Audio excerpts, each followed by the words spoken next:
bedroom. Hey, is my bedroom up online yet? In 2 minutes. In 2 minutes. That's right. Kathleen's excited. She gets to post my bedroom. She's hoping for the hits. Sorry about that. So anyway, you know when you go onto Instagram. Hold on, King. I got to introduce you now. This is King Saladin, everyone. Hello. Everybody. How you doing? When you go onto Instagram, it gives you just a bunch of pictures of things. That's people you don't follow, people you don't know, but for some reason Instagram knows you'd be interested. Yeah. Right? Not creepy. So I know. So I see this beautiful, colorful painting of I think it's a bear. I don't know what it is. So I hit it, and I start looking at King Saladin's work. And it blew me away. It just blew me away. So I got to get to know this guy. Wow. So I bought a piece of your work. Yes. And I appreciate it so much. I hung it at my house, and I tagged you on it, never meeting him before. And he's like, "Yo, who is this?" That was crazy. And so, I mean, you're from Philadelphia. Maybe you've heard of the show, or I don't know. It doesn't matter. Everybody that I know knows this show. Well, because they know you. Yeah, no, because they know you. Everybody here. So I got to know King Saladin, and so I started going to a couple of his shows. I bought a couple other pieces of stuff. But beyond the art that you sell, you also sell to raise money for especially cancer causes. Yeah, definitely. I'm gonna get in that in a second. King Saladin's from Philadelphia. What part of town are you from? I'm from West Philadelphia, born and raised. Yeah. On the playground is where you spend most of your days. Definitely. So growing up, you're a great influence from you had a great family influence. Your father, especially, who I've met. Now, tell the story about your relationship with your father and you growing up in the neighborhood and where you could have been, but where you ended up. Well, for one, thank you everybody for having me on today. No. Sports really got me through my troubled times, really, to let me find out exactly like art was going to be my thing. Like, I got to about 16, well, actually 15, I had a horrible car accident, and that just had me sitting in the house for a long time, just thinking like, okay, what's my thing? Like, what's really my thing? I haven't had art class probably since 5th grade, so I always had artistic abilities. I always wrote on my walls and things like that. Got in trouble for things like that. And I played basketball because that's what everybody did in my environment.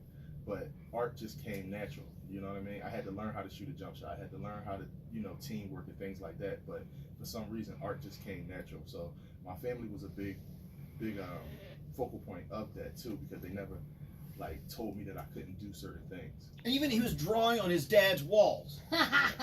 Yeah. And he was okay with that. Nah, not at first. Gonna say. Not at first. My mom and my dad, they always used to, punish me for doing it. But for some reason, I just felt as though it was my room, so I didn't want it to look like the rest of the house. Right. Which is crazy now to me. And then your friends who you're playing ball with, they're seeing another side of their friend who's doing art. And did they buy into that, or did they give you hell for that? They called me Spaceman. Why that? Why they do on the way to the games, I'm literally looking out the window, just thinking of all kinds of stuff. And I didn't know why I was thinking about colors and looking at buildings. Like, damn, why that building shaped like that? Or I don't know. It just was my brain was somewhere else where I was supposed to be focused on the game. So that's how it was. My whole life, it was just fighting two sides: sports, art. But sports was just so common, in the neighborhood.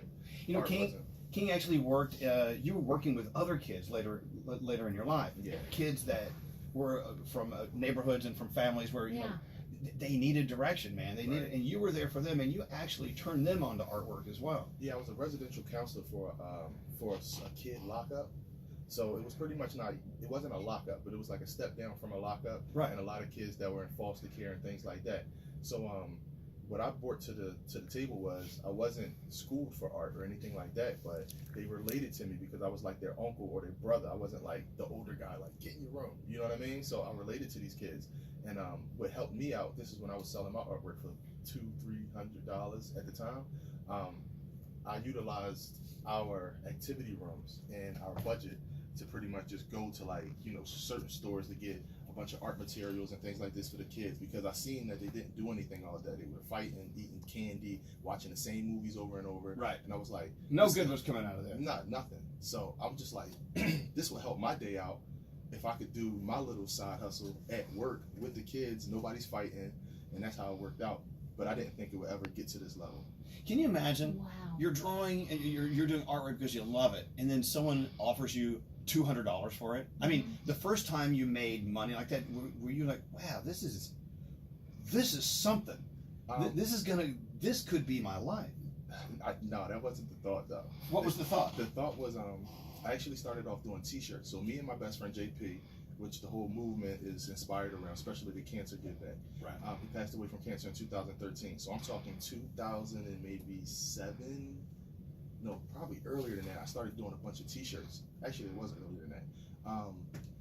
And the first time somebody wanted a t-shirt, it was like $50. And I'm just thinking like, wow, I don't have to get like a summer job while I'm home from school. You know what I'm saying? And You're just doing what you love and you're making money, but you really turned that into an F cancer drive. I mean, you were actually raising money. Right. For which organization have you been working with in Philly? Well, Philly Fights Cancer. Yeah, Philly Fights Cancer. It's a Neiman Marcus collaboration type thing. Okay, look, this is a kid who's now taking care of Neiman Marcus windows in some of the biggest, most incredible stores in America. And also, there is one superstar of all your artwork, and that's Money Bear. Mm-hmm. Now, if you look at King Saladin's work on Instagram, and I'll have it up on my page soon, you'll see this Money Bear is everywhere. Danielle and I tried to get it. Yeah, we Yeah. want a Too money fast. I got some coming. Don't worry. Don't worry. You're on the inside. You're good. We have Money Bear in Max's green room here. Yeah, we got Money Bear hanging here at the station. I got Money Bear in my bedroom, which I'll post in a second. But Money Bear, you actually, why is he called Money Bear? Well, the reason I want to tell the story behind the Money Bear. Do it. So I only got a couple minutes. So listen. You're doing well. All right. So I do all kinds of art. I'm very, very attracted to abstract art. But me being from the inner city, that's why I was going more toward abstract art, because I didn't want to be considered as a graffiti artist. You don't be known as a street A artist. street artist or anything like that, because I've never really vandalized anybody's property before. I know, but now we'd pay you to vandalize Right. the property. It's You know very, what I'm saying? Here's $1,000. Pay my garage door. Anyway, right. okay. So in the midst of me doing, trying to find my look in my lane, my best friend JP, he's the only person that really comes down to my mom's basement, which was the studio then.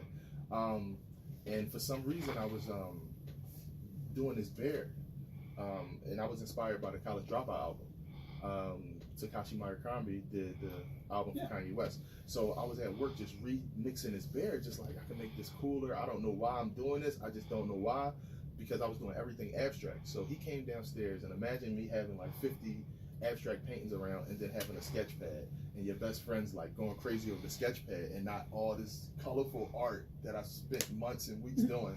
And I'm just thinking like, why? You know what I mean? He's like, because I can see it on everything. The bear. He's like, he's like, you need to have something where you don't have to write your name for people to know who you are. He's like, why do you like that sweatshirt? And I had a Nike sweatshirt at the time.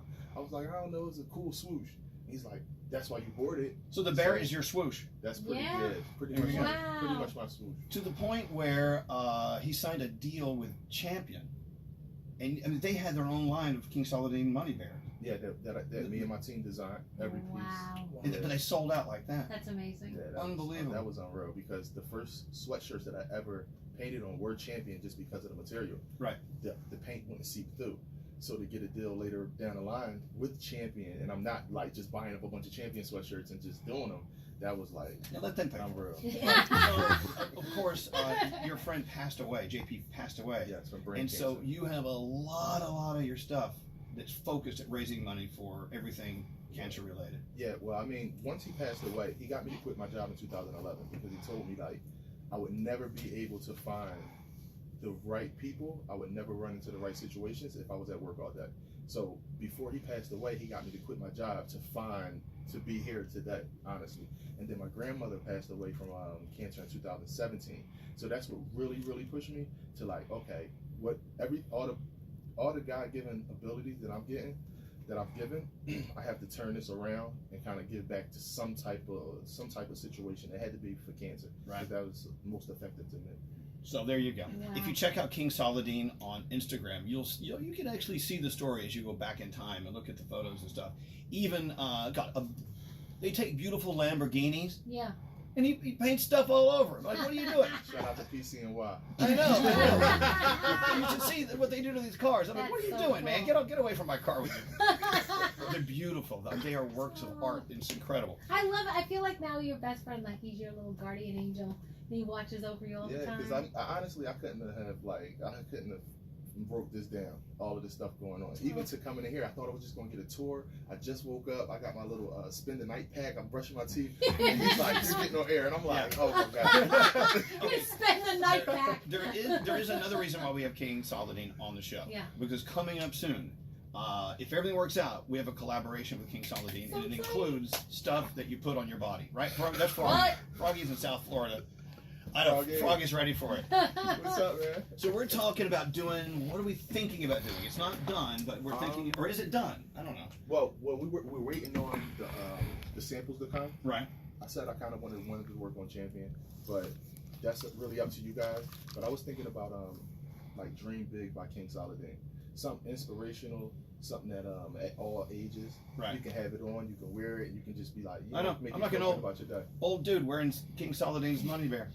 Wow. The thing is, if you look at his artwork carefully at King Saladin on Instagram, make sure you follow him, by the way, you can see where he writes these inspirational lines all around the stuff.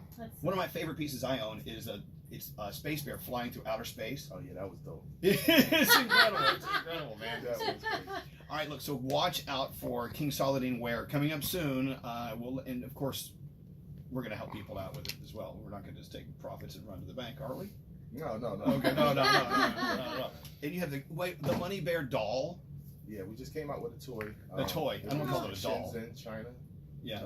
January 10th. It was crazy. It's so cool. Wow. Now, here in New York, you're doing something of Maimonides in, which is a hospital, by the way, in Brooklyn, right? Yep. What are you doing for them? Well, I'm donating a piece, my last print that we just came out with, the Find a Cure bear. Is that the purple bear? That's the pink one. The pink one. Yeah, Right. The breast cancer pink.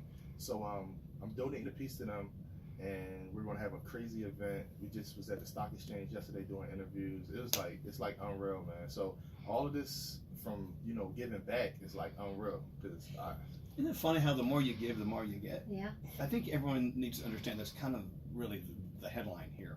You give your heart, and everyone's heart will just start popping back at you. What do you think, Gandhi? I'm thinking I really want to get a sweatshirt. Hold on. I'm like looking online right now. This is all about what we can do for you. All right. I'm just saying I like Again, it. look, this is just the beginning of the story with King Saladin with us, but his story is going to get bigger and bigger and bigger, and it's always every time I look you up online, something new and something bigger is going on with you. we moving, man. I know, it's so cool. I'm so proud of you. Yo, thank you so much. Oh, absolutely. Aw. Here's what you do. Go to So Instagram, cute. King Saladin, Saladeen, and I'm going to post a couple of. How many pieces of yours do I have already? Let's not tell them. I want to see your bedroom. All I keep thinking of is that picture that's above your bed. Yeah. That picture sees a lot of things. Not really. Things that can't unseen. All right, so this is the beginning of our story with King Saladin. You listen to us for what we talk about. You listen to us for our music and our interviews with artists. But now, let's get a different type of artist in the show. It's more than just what you hear. It's also about what you see, because you can actually taste and hear things when you look at art, and that's so true with King Saladin's work. Thanks for coming in. Thank you so much, guys. FK.